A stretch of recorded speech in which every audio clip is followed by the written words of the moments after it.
Scaling એ વસ્તુ છે, તમારા જે મોઢામાં ખાવાનું જે ખાસા ટાઈમથી અટકી ગયું છે અને જામી ગયું છે, એક દાંતની ઉપર લેયર જામ થઈ જાય છે, એને રિમૂવ કરવાની પ્રોસિજરને સ્કેલિંગ કહેવાય. એ સ્કેલિંગ કરવા માટે ડોક્ટર્સ પાસે એક સ્પેશિયલ ઇન્સ્ટ્રુમેન્ટ હોય છે જેને સ્કેલર કહેવાય છે. એના સ્કેલર ની ટિપ્સ આવે છે અલગ અલગ સાઇઝની અને અલગ અલગ વિડ્થની, પોઇન્ટેડ અલગ અલગ આવે છે, સો દેટ અમે દાંતના દરેક એરિયા ઉપર રીચ કરી શકીએ. નાના નાના વાઇબ્રેશન્સ હોય છે અને મોઢામાં ખાલી પાણી આવે છે, પેશન્ટને કોઈ પેઇન નથી થતું, અને એ જે વાઇબ્રેશન્સ છે એના વડે જે બી જમા થયેલો કચરો છે, દાંત ઉપર છે અથવા પેઢાની અંદર છે, એનાથી અમે રિમૂવ કરીએ છીએ. જે સ્કેલિંગ, જે પેશન્ટ સપોઝ બ્રેસીસ ના આવે છે, ઘણીવાર એમને જે ક્ષાર જમાયેલો હોય છે અથવા દાંતો ઉપર જે ખાવાનું ચોંટેલું હોય છે, એના કારણે જે અમારા બ્રેકેટ્સ હોય છે, જે આપણે જે મેઇન બ્રેસીસ ના પાર્ટ્સ હોય છે, એ ચીપકવામાં પ્રોબ્લેમ કરે છે. જે અમે દાંત ઉપર જે ચોંટાડીએ છીએ એ દાંતના ક્ષારના કારણે ચીપકતા નથી. એટલા માટે આપણે સૌથી પહેલા સ્કેલિંગ લઈએ છીએ as a step. Treatment start થયા પછી બી અગર તમે પેશન્ટ એમનું હાઇજીન મેન્ટેન નથી કરી શકતું, દાંત સાફ નથી રાખી શકતું, તો બી ઘણા સમય પછી થોડા સમય પછી એમને છે ને દાંત વચ્ચે અથવા આગળ અંદરની સાઈડ દાંતમાં બધો જ કચરો જામ થઈ જાય છે, ક્ષાર જામી જાય છે. એના કારણે જે દાંતની મુવમેન્ટ હોય છે ટ્રીટમેન્ટ ટાઈમ, એ થોડું સ્લો થઈ જાય છે. તો ટ્રીટમેન્ટના વચ્ચે બી ઘણી વારે સ્કેલિંગ કરાવવું જોઈએ. સ્કેલિંગમાં કોઈ જ પેન કે કોઈ પ્રોબ્લેમ આવતો નથી. અને ઇફ ઇન કેસ સપોઝ આપણે પેઢા તરફ જઈએ, પેઢાની અંદર તમારો કચરો ભરાયેલો છે, તો થોડું તમને ફીલ થશે, બાકી it's a painless procedure. Suppose આપણે જે દાંત છે આપણા વાંકા ચૂકા છે, અને વાંકા ચૂકા હોવાને કારણે આપણે જે બ્રશિંગ કરીએ છીએ એ એવરી એરિયામાં પહોંચી નથી શકતું. કોઈ બી થી વાંકા ચૂકા દાંત હોય તો જે બે દાંત વચ્ચે ખાવાનું ફસાયેલું હોય છે, ઇઝ વેરી ડિફિકલ્ટ કે એને આપણે રિમૂવ કરી શકીએ. એ ખાવાનું જમા થઈને ખાસા ટાઈમ પછી એ ક્ષાર બની જાય છે. એવા વાંકા ચૂકા દાંત વાળા પેશન્ટ્સને મોસ્ટલી 6 મહિને સ્કેલિંગની જરૂર પડે છે. પણ અગર આપણે એ જ દાંતોને સીધા કરી નાખીએ છીએ બ્રેસીસ વડે, તો બ્રેસીસ ના પછી અગર આપણે ઓરલ હાઇજીન મેન્ટેન કરીએ છીએ, તો એકવાર સફાઈ કર્યા પછી બીજી વાર જરૂર નહીં પડે. જેવું મેન્ટેનન્સ હોય પેશન્ટનું, એ રીતે એમને સ્કેલિંગની જરૂર પડે. સપોઝ કોઈ પેશન્ટ વધારે ક્લીન નથી રાખી શકતું, તો 2-3 મહિને બી સ્કેલિંગની જરૂર પડી શકે. પણ કોઈ પેશન્ટ છે જેને એકવાર આપણે સ્કેલિંગ કરી નાખ્યું, એના પછી આપણે જે ડોક્ટર્સે જે બી ઇન્સ્ટ્રક્શન્સ આપ્યા હોય કમ્પ્લીટલી ફોલો કરે છે, સાફ રાખે છે દાંત, તો પછી એને સ્કેલિંગની જરૂર પડતી નથી. દાંતના સફાઈ કર્યા પછી અથવા તમારા સ્કેલિંગ પ્રોસિજરને તમે કર્યા પછી એઝ સચ કોઈ પ્રોબ્લેમ થતો નથી, કોઈ રેસ્ટ્રિક્શન્સ હોતા નથી. જસ્ટ જે તમારે જે સ્કેલિંગ કર્યું છે અથવા દાંત સાફ કર્યા છે એ આપણે મેન્ટેન કરવાની ઇન્સ્ટ્રક્શન્સ હોય છે. બીજી વાત એ હોય છે કે એ અમુક લોકોને સેન્સિટિવ થઈ શકે છે દાંત, તો જે દિવસે આપણે પ્રોસિજર કરી છે એ દિવસ માટે બહુ ઠંડુ અથવા બહુ ગરમ ખાવાની મનાઈ હોય છે.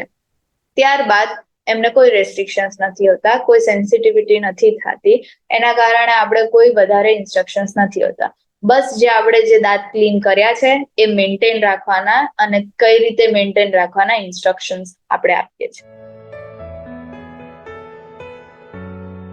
દાંત તમે ગમે એટલા સપોઝ સાફ કરાવો, ગમે એટલી વાર સાફ કરાવો, ઘણી એવી માન્યતા હોય છે, ઘણા એવા લોકો વચ્ચે વાતો હોય છે, નોર્મલ માણસો વચ્ચે વાતો હોય છે કે દાંત વારંવાર સફાઈ કરવાથી સેન્સિટિવ થઈ જાય છે, બટ એવું નથી હોતું. દાંત સફાઈ તમારું જે ઇન્સ્ટ્રુમેન્ટ છે એ ખાલી તમારા જે કચરો જામેલો છે એને જ ટચ કરે છે. એના કારણે તમારા દાંતને કોઈ નુકસાન આવતું નથી. એટલે તમારે દાંત ઉપર અથવા પેઢા ઉપર કોઈ આડઅસર આવતી નથી દાંત સફાઈ કરવાની. તમે ગમે એટલી વાર સપોઝ તમારે જવું પડે સફાઈ કરાવવા માટે, એનાથી તમારી દાંતની સેન્સિટિવિટીમાં અથવા મજબૂતાઈમાં કોઈ જ ફરક નહીં આવે. દાંત તમારા જે મજબૂત છે જેવા છે એવા જ રહેશે, જસ્ટ ખાલી સાફ થઈ જશે. જે આપણે દાંત સાફ કર્યા છે અથવા સ્કેલિંગ કરી છે એની તમે એટલા સમય સુધી ચાલશે જેટલા સમય સુધી આપણે મેન્ટેન કરશું. એ વસ્તુ કમ્પ્લીટલી પેશન્ટ ઉપર ડિપેન્ડ કરશે. સપોઝ તમે આજે દાંત સાફ કરાવ્યા અને પેશન્ટ પછી એનું બિલકુલ ધ્યાન નથી રાખતું એમ વિચારીને કે મેં હમણાં જ સાફ કરાયા છે, કોઈ મેન્ટેનન્સ નથી, 2 ટાઈમ બ્રશ નથી કરતું, જમ્યા પછી સરખા કોગળા કે એવું નથી કરતું, તો એ ટૂંક સમયમાં ફરીથી જામવા મળશે, ફરીથી બધું ખાવાનું દાંત વચ્ચે જામવા મળશે. પણ જો તમે સિરિયસલી લો છો એ વસ્તુને, તમે સાફ કરાવી દીધું, એના પછી તમે 2 ટાઈમ બ્રશ કરો છો, ફ્લોસિંગ કરો છો, એકદમ ક્લીન રાખો છો, ખાધા પછી ઇમિડિયેટલી કોગળા કરો છો, અને એ જે આપણે ક્લીન કર્યા છે દાંત એને મેન્ટેન કરો છો, તો એ ઘણા લાંબા સમય સુધી ચાલી શકે છે. અગર તમે પ્રોપરલી મેન્ટેન કરો તો તમારે ફ્યુચરમાં કદાચ સ્કેલિંગની જરૂર બી ના પડે. Bleeding is very normal after scaling, કેમ કે જે તમારું જે ખાવાનું હોય છે એ પેઢાની અંદર અને દાંત વચ્ચે ફસાયેલું હોય છે. જે થોડી જગ્યા હોય છે એમાં ફસાયેલું હોય છે, જે આપણે જોઈ નથી શકતા. એના કારણે જે તમારું પેઢું છે બહુ સેન્સિટિવ હોય છે અને ફૂલી ગયું હોય છે. તમે ઘણીવાર મિરરમાં ચેક કરશો તો તમને એ જે તમારા પેઢા છે એ લાલ અને ફૂલેલા લાગશે.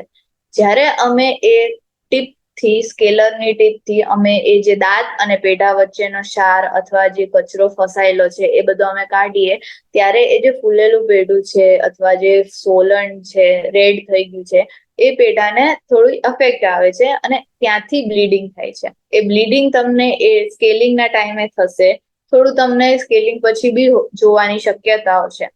પણ એના પછી જે તમારું પેઢું છે એ એકદમ હીલ થવા મળશે, કેમ કે જે કચરો જે હતો એના કારણે એ સ્વેલિંગ થઈ ગયું હતું. જે કચરો અમે કાઢી નાખ્યો એના પછી ધીમે ધીમે હીલ થવા મળશે અને જે નોર્મલ પેઢું હોય છે એ આકારમાં આવી જશે અને એના પછી તમને બ્લીડિંગ જોવા નહીં મળે. જરૂર પ્રોસિજર કર્યા પછી તમને થોડું બ્લીડિંગ જોવા મળશે અને એ બહુ જ નોર્મલ છે. એનું એક રામબાણ એક જ છે કે તમે રેગ્યુલર ડેન્ટલ વિઝિટ્સ લ્યો. તમારું જે બાળક નાનું છે ત્યારથી સપોઝ કોઈ મોઢામાં નાનો સડો દેખાય, અથવા કોઈ દાંત નથી પડતો, અથવા પેશન્ટ સાફ નથી રાખી શકતું દાંત, તો તમે તરત ને તરત એક ડોક્ટરને કન્સલ્ટ કરો. ડોક્ટર તમને ઘણા બધા રસ્તા બતાવશે જેનાથી તમારે ફ્યુચર કોમ્પ્લિકેશન, ટ્રીટમેન્ટ ઘણું બધું અવોઇડ થઈ જશે અને તમારે ઘણો બધો આપણે સમય બી બચી જશે અને પેશન્ટના દાંત હેલ્ધી રહેશે. જેવું આપણે આપણું શરીરનું ધ્યાન રાખીએ છીએ, સિમિલરલી દાંતનું બી એવું જ ધ્યાન રાખવાનું છે, જેનાથી આપણે ઘણી બધી આગળની બીમારીઓ પ્રિવેન્ટ કરી શકીએ છીએ.